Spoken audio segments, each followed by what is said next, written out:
Hello friends, welcome to SSC coaching centre. दोस्तों, गणित का बहुत ही महत्वपूर्ण क्लास लेकर के आया हूं आपके लिए।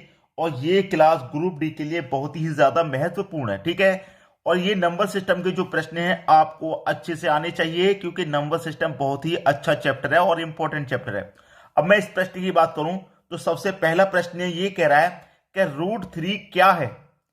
पूर्णांक है, धन पूर्णांक है, परिमेय संख्या है या अपरिमेय संख्या है, इसकी जानकारी आपको होनी चाहिए, ठीक है।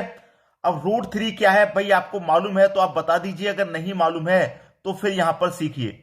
और जिनको मालूम है वो कमेंट करके कमेंट कर दें सर ये है, पहले से ही बता दें, ठीक है। अब मैं पूर्णांक की बात करूं तो पूर्णांक संख्या क्या होती है। पूर्णांक संख्या होती है दोस्तों, पूर्णांक संख्या होती है जो 0 से स्टार्ट होती है, ठीक है। 1 2 3 4 ये कहां तक जाती हैं, जैसे 100 हो गया। पूर्णांक लिखा हुआ है, पूर्णांक मैं क्या कह रहा हूं, पूर्णांक लिखा हुआ है, 0 से स्टार्ट होंगी और 100 पे जाके खत्म होंगी। जैसे 100 10 पे भी खत्म हो जाए, 200 पे भी। ये पूर्णांक संख्याएं जो एक 100 का या 10 का या 200 का एक पूर्णांक परिवार बनाती हैं, ठीक है।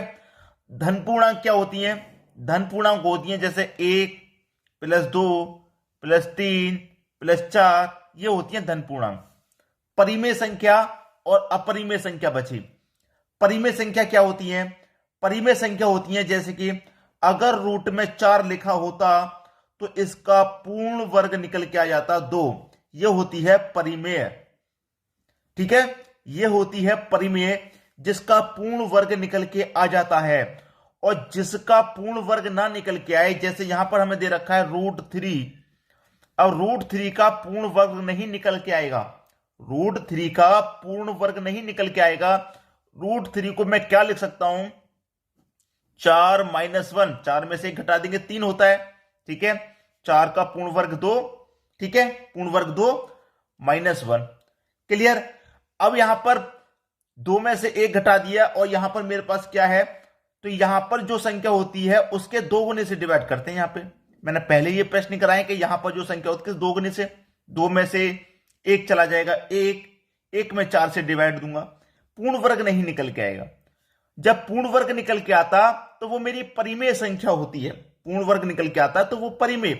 लेकिन पूर्ण वर्ग जब ना निकल के आएगा तो वो संख्या होती है अपरिमेय। तो हमारी √3 क्या है, ये एक अपरिमेय संख्या है, ठीक है। पूर्णांक संख्या क्या होती है, धन पूर्णांक। परिमेय भी पता चल गया और अपरिमेय भी पता चल गया। तो जिस संख्या का पूर्ण वर्ग ना निकल के आए, दशमलव में आए, वो संख्या आपकी अपरिमेय संख्या होती है। बात समझ में आ गई। अब देखेंगे अगला प्रश्न। अगला प्रश्न है, शून्य यानी 0 क्या है। प्राकृत संख्या है, पूर्णांक संख्या है, धन पूर्णांक है या फिर ऋणात्मक संख्या है। बताइए भाई क्या है, आपको बता दीजिए क्या है आपका ये जो शून्य है ये क्या है। देखिए, प्राकृत संख्या क्या होती है, 1 से स्टार्ट होती है, 1 से 1 2 3 4 और ये कहां तक जाती हैं, ये इंफिनिटी तक जाती हैं, मतलब अनंत तक जाएंगी। जो प्राकृत संख्या है वो 1 से स्टार्ट होंगी और अनंत तक जाएंगी, इन्हें कहते हैं प्राकृत संख्या, ठीक है। पूर्णांक संख्या क्या होती है, मैंने पिछले प्रश्न में बताया, पूर्णांक संख्या होती है जो 0 से स्टार्ट होंगी, 1 2 3 और ये कहां तक जाएंगे दोस्तों, ये बनाएंगी 0 है, 0 से स्टार्ट होती है तो या तो ये 100 का परिवार बनाएंगी, ठीक है, 100 का, 10 का भी बना सकती हैं, ये 200 का भी। यहां पर आके ये खत्म हो जाती हैं 0 पे आके। पूर्णांक संख्या जैसे कि 100 बना दिया, 100 से पूर्ण होगी संख्या, 100 तक है भाई। 10 बना दिया, जैसे 10 तक है, 200 बना दिया, 200 तक है, 200 तक इसने अपना संख्या काम कर दिया, पूरी कर दी, ठीक है। ये होती है पूर्णांक संख्या। अब धन पूर्णांक क्या होती है, धन पूर्णांक वही 1 +2 +3 +4 इस तरीके से। और ऋणात्मक, भाई धन पूर्णांक में धन का साइन चलता है प्लस का, ऋणात्मक में माइनस का, जैसे 1 -2 -3 इस तरीके से। तो हमसे तो पूरा गया है कि 0 क्या है, शून्य क्या है। अब समझिए, क्या इसमें शून्य है, क्या इसमें शून्य है, क्या इसमें शून्य है। शून्य यहां पर आ रहा है पूर्णांक संख्या में, जो परिवार को पूरा कर रहा है, संख्या की परिवार को, ठीक है, ये पूरा कर रहा है तो वही पूर्णांक है, ठीक है, पूर्णांक संख्या। पी ऑप्शन क्या हो जाएगा आपके प्रश्न का बिल्कुल सही जवाब। अब देखेंगे अगला प्रश्न। अगला प्रश्न है, किसी संख्या को शून्य से भाग देने पर प्राप्त होता है। भाई क्या प्राप्त होगा? किसी संख्या को शून्य से भाग देने पर क्या प्राप्त होगा? ये बहुत बेसिक क्लियर हो रहा है आज आपका बहुत बेसिक क्लियर हो रहा है और बहुत अच्छे समझ में आ रहा है। कोई भी संख्या है, शून्य से भाग देना है। मैंने कोई भी संख्या ले ली x, ठीक है। इसमें हमें क्या करना है? शून्य से भाग देंगे तो हमें क्या शेषफल प्राप्त होगा? बहुत सारे बच्चे कह देंगे कि शून्य प्राप्त होगा, ठीक है। बहुत सारे बच्चे कह देंगे शून्य प्राप्त होगा। अब जिन बच्चों ने ये कह दिया कि शून्य प्राप्त होगा, जीरो से किसी संख्या में भाग देंगे जीरो ही प्राप्त होगा, तो ये गलत है। बहुत सारे बच्चों का ये माइंड रहता है कि भाई मैं किसी भी संख्या में जीरो से भाग दूंगा तो जीरो ही रहेगा कि नहीं? नहीं, ऐसा बिल्कुल भी नहीं है, ऐसा बिल्कुल भी नहीं है। अगर मैंने मान लो कोई भी संख्या 10 ले ली, x के स्थान पर मैंने 10 ले लिया और इसको मैं जीरो से डिवाइड दूंगा तो मेरा जीरो थोड़ी ना आएगा, ये जीरो गलत है। मैं 10 में शून्य से डिवाइड दूंगा तो इन्फिनिटी आएगा, इन्फिनिटी सही है। कोई भी संख्या ले लो, अगर आप 2 में शून्य से डिवाइड दे रहे हैं तो इन्फिनिटी आता है, जीरो नहीं आता। जिन बच्चों का माइंड सेट है कि जीरो से डिवाइड देंगे तो जीरो ही आएगा, गलत है। इन्फिनिटी आता है किसी भी संख्या में जीरो से भाग देने पर, इन्फिनिटी। तो सी ऑप्शन क्या है आपके प्रश्न का सही जवाब। बात समझ में आ गई? अब देखेंगे हम अगला प्रश्न। अगला प्रश्न है, पहली अभाज्य संख्या यानी प्राइम नंबर क्या है? देखिए, पहली अभाज्य संख्या, सबसे पहली अभाज्य संख्या 2 होती है, सबसे पहली है ये, ठीक है। पहली अभाज्य यहां पर लिख देता हूं। बहुत सारे बच्चों को ये नहीं पता होता है कि अभाज्य संख्या कौन सी होती है, ये प्राइम नंबर क्या होती है। मैं बता दूं, प्राइम नंबर या अभाज्य संख्या वो संख्या होती हैं जिनमें या तो 1 से भाग जाएगा या स्वयं से। जैसे कि अब ये 2 हमारी प्राइम नंबर है, 2 में या तो 1 से भाग जाएगा या फिर स्वयं 2 से जाएगा और किसी संख्या से नहीं जा सकता, ठीक है। और बहुत सारी संख्याएं हैं, मैं यहां पर लिख देता हूं। अगर मैं 1 से लेके स्टार्ट करूं 100 तक, ये प्रश्न पूछा गया है कई बार कि 1 से लेके 100 तक कितनी अभाज्य संख्या होती हैं?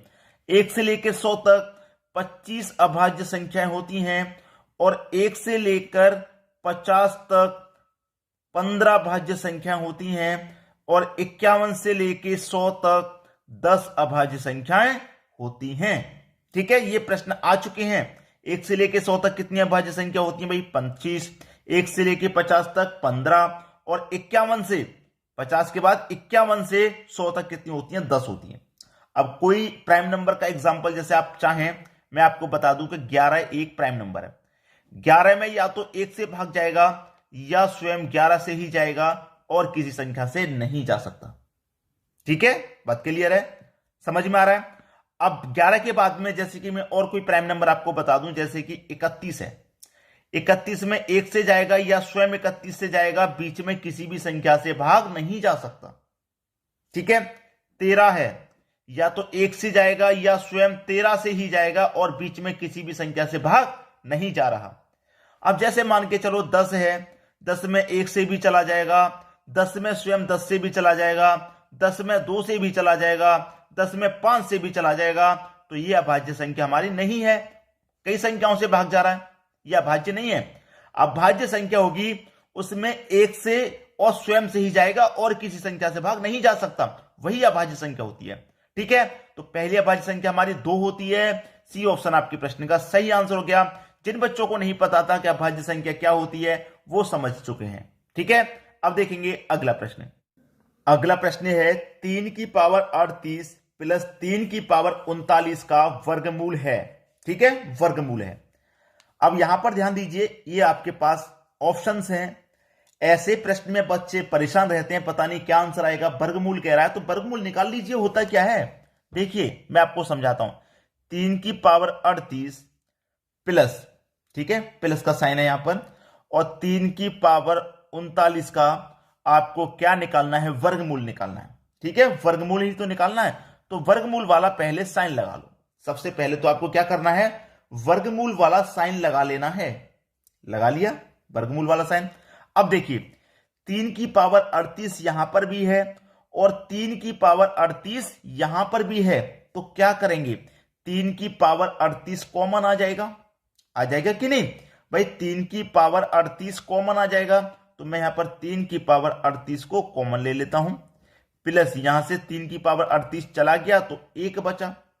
ठीक है, 1 बचा और 3 की पावर 38 ही तो चला गया है। अभी 3 की पावर 39 में से 1 तो बचा, तो 3 की पावर अभी क्या बचा यहां पर 1, तो 1 लिखिए चाहे मत लिखिए। ठीक है, समझ में आ गया। अब देखिए सॉल्व करेंगे इसको हम।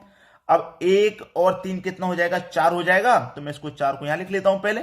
ठीक है, 4 को पहले मैं यहां लिख लेता हूं, कोई दिक्कत नहीं।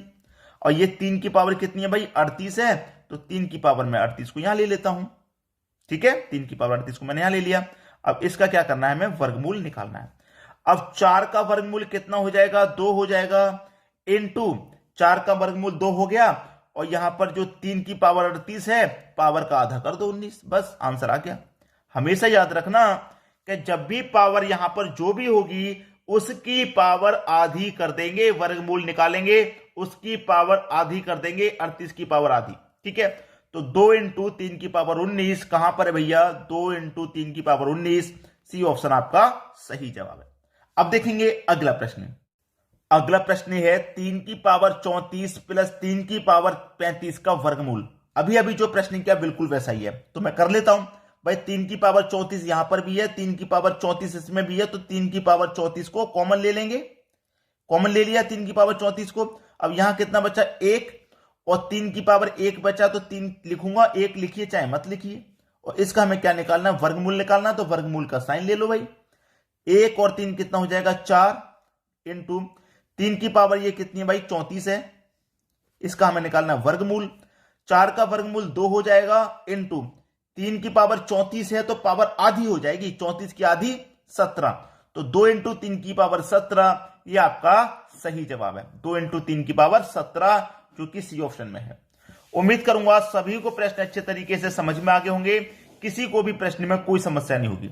ठीक है दोस्तों, वीडियो देखने के लिए आपका बहुत बहुत धन्यवाद।